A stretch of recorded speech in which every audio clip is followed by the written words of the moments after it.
But we know hours passed with no action by the president to defend the Congress of the United States from an assault while we were trying to count electoral votes, which was an official proceeding.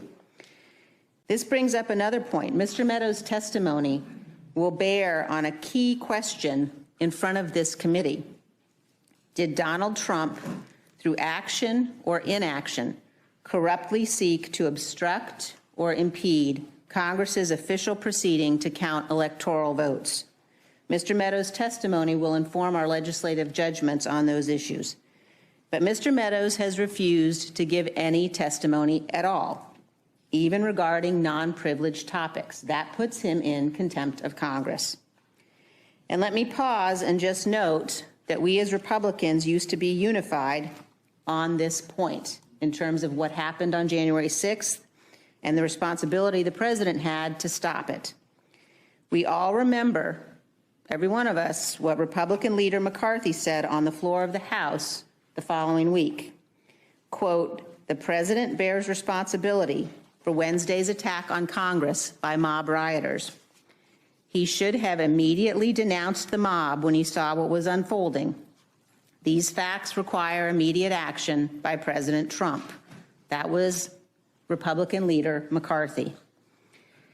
Mr. Meadows has also got knowledge regarding President Trump's efforts to persuade state officials to alter their official election results. In Georgia, Mr. Meadows participated in a phone call between President Trump and Georgia Secretary of State Raffensperger. He was on the phone when President Trump asked the Secretary of State to, quote, find 11,780 votes to change the result of the election in Georgia.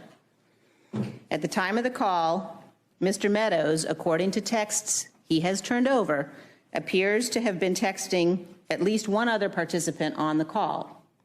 Again, Mr. Meadows has no conceivable privilege basis to refuse to testify on that topic, and doing so puts him in contempt of Congress. Finally, in the weeks before January 6th, we know that President Trump's appointees at the Justice Department told him repeatedly that his claims of election fraud were not supported by the evidence. They told him the election was not, in fact, stolen. President Trump intended to appoint Jeffrey Clark as Attorney General, in part so that Mr. Clark could alter the Department of Justice's conclusions regarding the election. Mr. Clark has now informed the committee that he anticipates potential criminal prosecution related to these matters, and he intends in upcoming testimony to invoke his Fifth Amendment privilege against self-incrimination.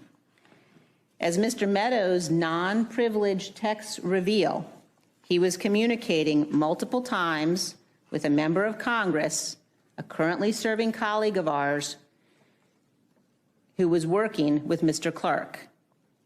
Mr. Meadows has no basis to refuse to testify regarding those communications. He is in contempt. January 6th was without precedent. There has been no stronger case in our nation's history for a congressional investigation into the actions of a former president. We must investigate the facts in detail, and we are entitled to ask Mr. Meadows about the non-privileged materials he has produced to us. Any argument that the courts need to resolve privilege issues first is a pretext. We need to question him about emails and texts he has given us without any privilege claim. His role in the Raffensperger call cannot be privileged, nor can his dealings with a member of this body regarding Jeff Clark. We must get to the objective truth and ensure that January 6th never happens again. I urge my colleagues to support this resolution, and I yield back.